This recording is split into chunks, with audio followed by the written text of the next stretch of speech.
Rejection never feels good, and when it comes after pouring your hopes, energy, and time into a job application or interview, the sting can feel especially personal. It leaves us feeling raw and vulnerable. And when we're feeling vulnerable, sometimes our first instinct is to armor up, push those feelings down, and pretend they don't exist.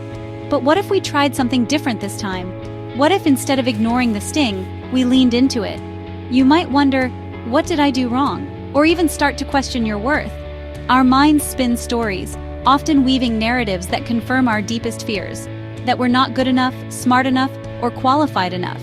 We start to internalize the rejection, letting it seep into our sense of self. But here's the truth. Rejection is a universal experience. It's something we all face at some point in our lives, whether we're applying for jobs, asking someone out on a date, or even just sharing a new idea. If you've been there recently, or are going through it now, know this. You're not alone, and your feelings are valid. It's brave to put yourself out there, and it takes courage to open yourself up to the possibility of rejection. So, let's take a deep breath together and acknowledge the courage in the arena. And while job rejection can hurt, it doesn't have to derail your confidence or emotional well-being. Let's take a closer look at what's happening psychologically, and what you can do to protect your mental health during the ups and downs of the job search. When those waves of rejection hit, the first step is to simply allow yourself to feel them. Don't try to fight them off or pretend they're not there. We've been taught to believe that vulnerability is a weakness, but it's actually our willingness to be vulnerable that allows us to connect with ourselves and others on a deeper level. So let yourself feel the sadness, the frustration, the disappointment, whatever comes up for you. Suppressing your emotions can backfire. When we push down our feelings, they don't just disappear. They fester and grow stronger in the shadows. They can manifest in unhealthy ways like irritability, anxiety, or even physical symptoms. Think of it like trying to hold a beach ball underwater. You can keep it submerged for a while, but eventually, it's going to pop back up with even more force. It's okay to feel sad, frustrated, or even angry. These are all natural human emotions, and they deserve to be acknowledged. Give yourself permission to experience the full spectrum of your emotions without judgment. Notice the sensations in your body, the thoughts swirling in your mind, and the emotions welling up inside you. Labeling your emotion, "I'm feeling rejected and discouraged right now," has been shown to reduce the intensity of that feeling. There's a power in simply naming our emotions. When we can identify what we're feeling, we take away some of its power. It's like turning on the light in a dark room. Suddenly, the shadows aren't so scary anymore. And remember, you don't have to stay in this space of discomfort forever. This is just a temporary stop on a much longer journey. Allowing yourself to feel your emotions fully is not about wallowing. It's about processing, integrating, and ultimately moving through them. As you navigate the emotional landscape of rejection, you might notice a familiar voice piping up, your inner critic. This voice can be harsh and unforgiving, whispering doubts and fears directly into your ear. It might say things like, "You're not good enough, you'll never find a job," or "You should have tried harder." If your inner voice starts saying things like, "I'll never get hired," or "I'm not good enough," pause and reframe. Recognize that this voice, while persistent, doesn't always speak the truth. It's often fueled by our insecurities and past experiences, replaying old tapes that no longer serve us. Use cognitive restructuring, a core CBT technique, to challenge those thoughts. Start by noticing the negative thoughts as they arise. Don't try to push them away, simply observe them with curiosity. Ask yourself, is this thought helpful? Is it based on facts or feelings? What evidence do I have to support this thought? Ask yourself, what evidence do I have that contradicts this belief?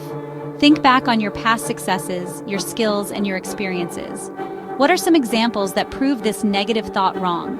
Write them down, revisit them often, and let them serve as reminders of your worthiness.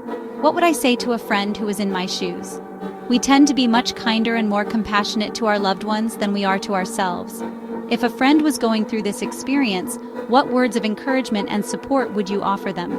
Now, try offering those same words of kindness to yourself. Remember, your inner critic is not the be-all and end-all of your worth. You are worthy, capable, and deserving of love and belonging, regardless of any external validation. By learning to challenge and reframe these negative thoughts, you can cultivate a more compassionate and supportive inner dialogue. In the midst of job searching, it's easy to feel like you're the only one struggling. But the truth is, rejection is an inherent part of this process. It's not a sign that you're doing something wrong. It's simply a reflection of the competitive nature of the job market. Remind yourself that rejection is a normal and expected part of the job search.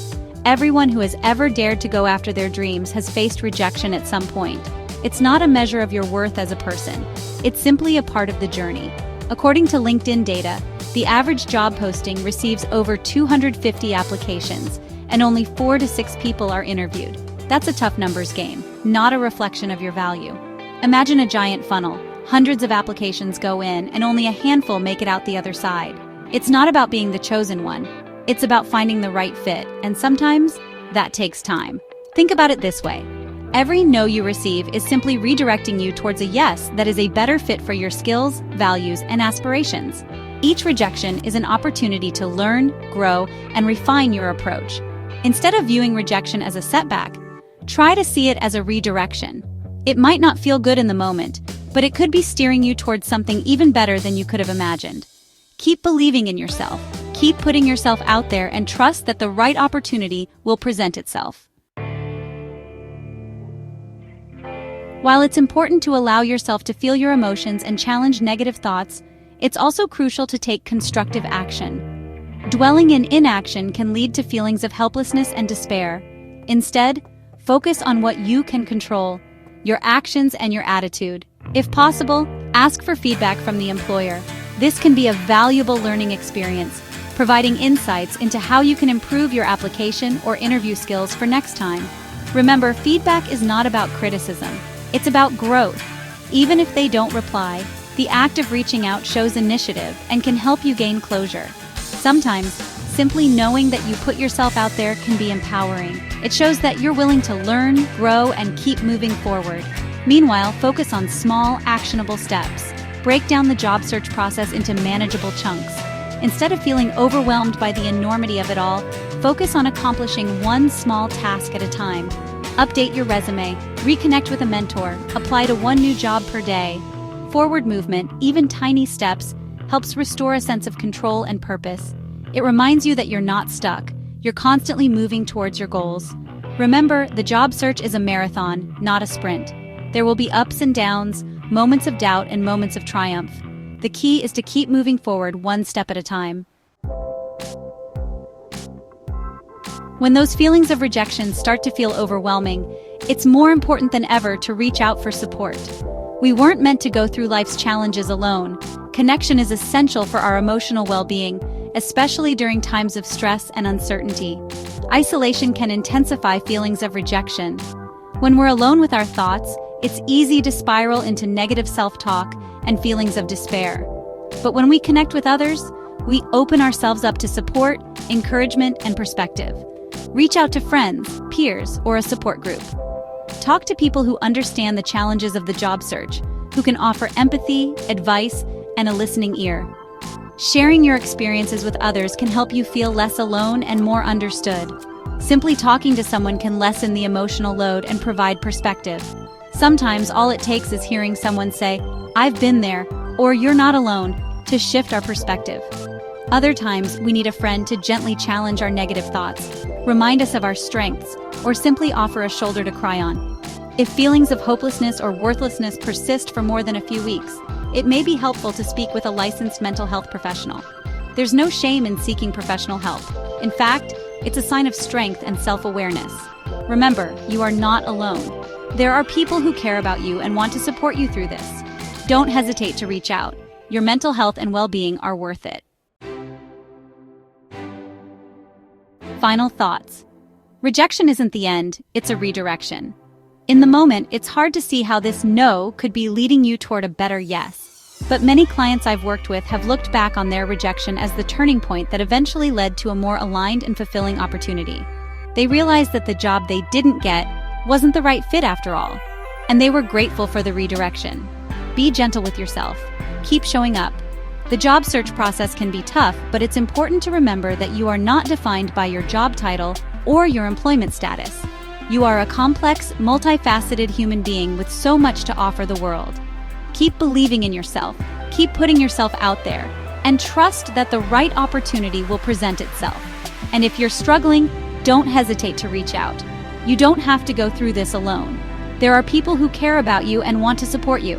Reach out to friends, family, mentors, or a mental health professional. You are worthy of love, belonging, and support. Always.